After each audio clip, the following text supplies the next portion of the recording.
Time to talk about Fire Emblem. Heck yeah. No, I mean Fire Emblem.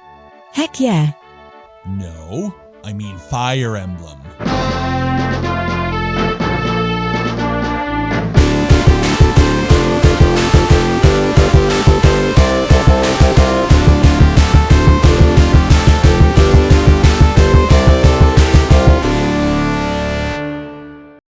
Fire Emblem, boy oh boy, there are so many of those that I can't even count that high. The first one was released for the Famicom 33 years ago in 1990, and the latest was released like 2 weeks ago for the Switch. You could tell me that this is the 876th iteration of the franchise, and I would believe you. Despite debuting in Japan in 1990, the West never got a Fire Emblem title until 2003's Game Boy Advance title, Fire Emblem. Sometimes referred to as Fire Emblem the Blazing Blade, or Fire Emblem Rekka no Ken. See, Nintendo was treating the release of the game in the West like a brand new start, and they were trying to pull the wool over our eyes like this was some brand new series. But the internet existed by this point, and most of the people waiting for the game already knew about its lineage, you know, the 7 games that preceded it. Some people only knew about the series as fan favorite Marth and fan punching bag Roy appeared in Smash Bros. Melee. These two mysterious fighters had players clamoring to know who they were, and when Fire Emblem launched in the West in 2003, these fans got to meet Roy's dad, Eliwood. Oh, the contrast between these two characters being in Melee and 5008 Fire Emblem characters being in the most recent Smash Bros. Is hilarious. As a fan of Shining Force, I was excited to finally get to play Nintendo's old-school SRPG series. I was working in a really garbage pub at the time and saved up to get a Game Boy Advance just to play this title, and it was everything I was hoping for. Plus, the library of the GBA was incredible and I fell in love with the system immediately. It remains one of my favorite consoles ever, and Fire Emblem remains one of my most cherished gaming memories. Fire Emblem Rekka no Ken was released by Intelligent Systems for the Game Boy Advance and was released in Japan in 2003. It was later released as just Fire Emblem in North America later in 2003 and in Europe and Australia in 2004. Development began in 2002 after the release of the previous game, Fire Emblem The Binding Blade. The Blazing Blade systems, graphics, music, mechanics, etc. were all directly lifted from The Binding Blade, and the game's story ended up being a prequel to the previous game. The game's two producers were Toru Norihiro and Takahiro Izushi. Norihiro had produced the original Fire Emblem for the Famicom and Fire Emblem Seisen no Kefu for the Super Famicom. He would later produce most of the post-2003 Fire Emblems. He also produced the Advance War games for the GBA. Izushi is best known for producing a lot of the earlier Pokemon games. The game's scenario writers were Ken Yokoyama and Kohei Maeda, with Maeda working previously on The Binding Blade. This is a good thing because Binding Blade and Blazing Blade are so thematically connected. Having that thematic consistency between two closely linked titles is a great thing for world building. Also of note is composer Yuka Tsujioka, who has worked on numerous Fire Emblem titles before and after Blazing Blade. Additionally, Saki Hariyama also worked on sound composition for the game. After Blazing Blade, they went on to do some additional sound work for a few other Fire Emblem titles. The story of Fire Emblem begins when a faceless tactician defaultly named Mark meets a young swordswoman named Lyn. Lyn was orphaned when bandits murdered her parents and scattered her tribe. Since then, she's lived on the plains of Sake on her own. Shortly after the two meet, she is once again attacked by bandits. She then decides to travel with you because constantly getting attacked by axemen is a bad time.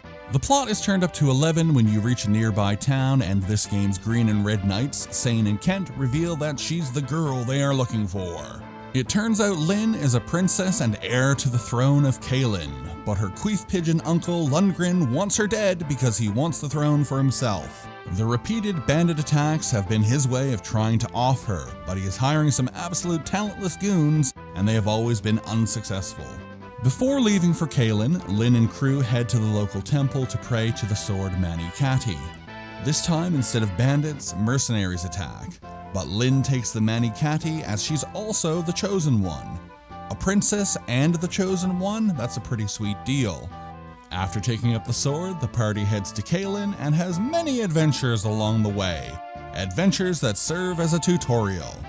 A tutorial that was added because Nintendo was scared Western fans wouldn't understand how SRPGs work.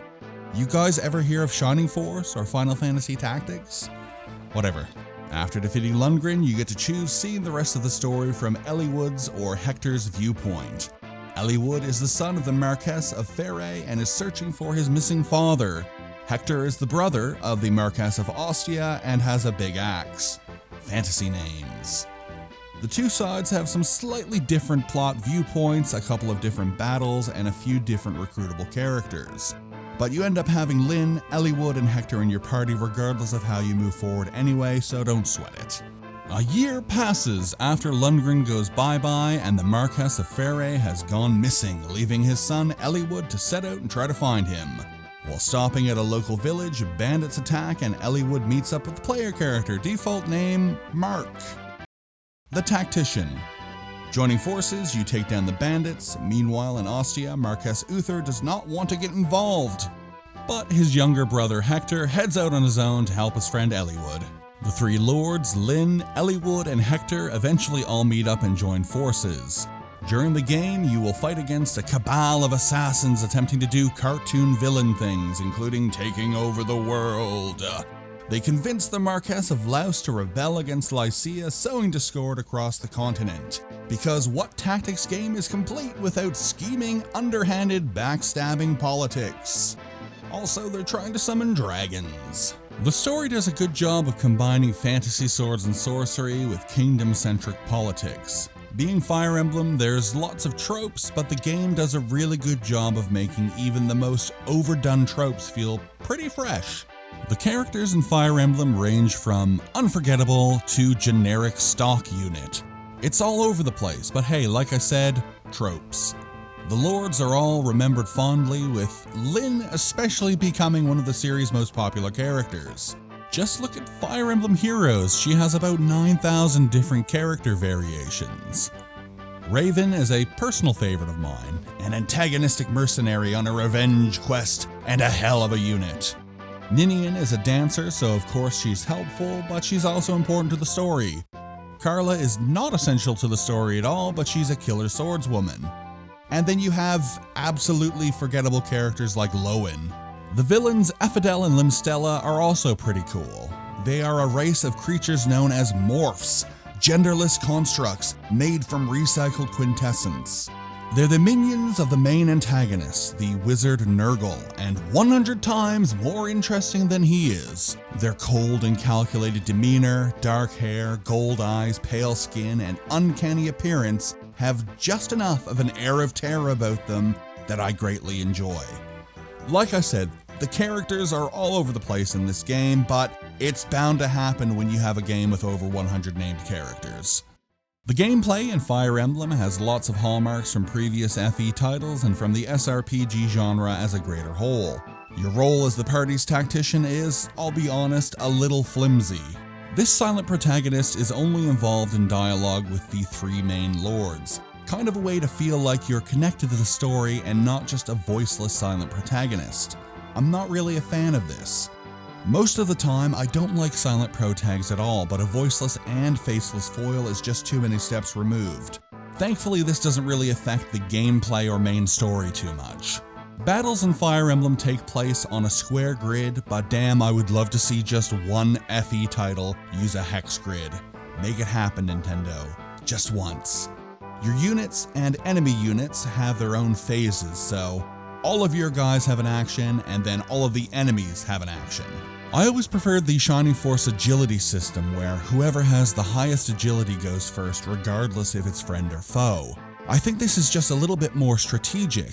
The all friends go all at once and then all foes go all at once system can lead to units being swarmed and massacred from full HP down to 0, all in one go.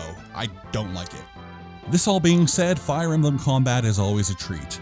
The weapon triangle is in full effect here, with sword units dealing more damage to axe units dealing more damage to spear units, and spear units dealing more damage to sword units.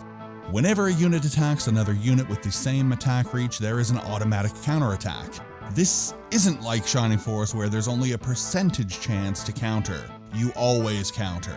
So melee units will always counter each other, archers with the same reach will always counter each other, magic users with the same reach will counter each other, but regardless of the unit type, if they have the same reach, there is going to be a counterattack.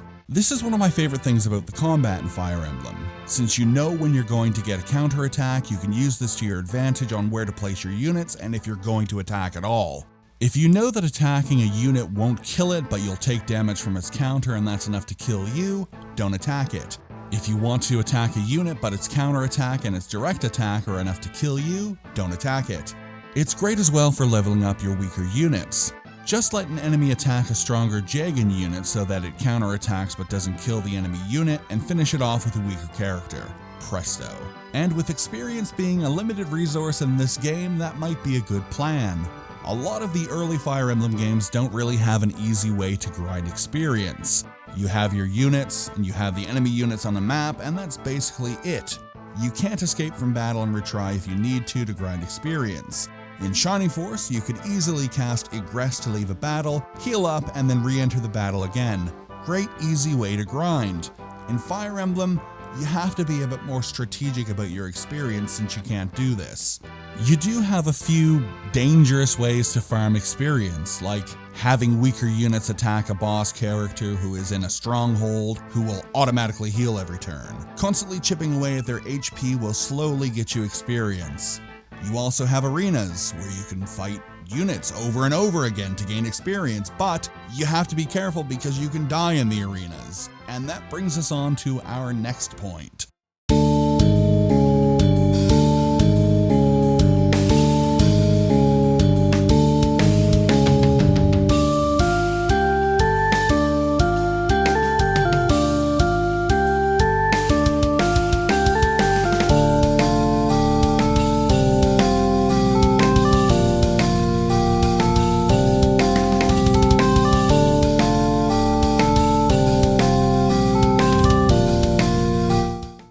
Permadeath.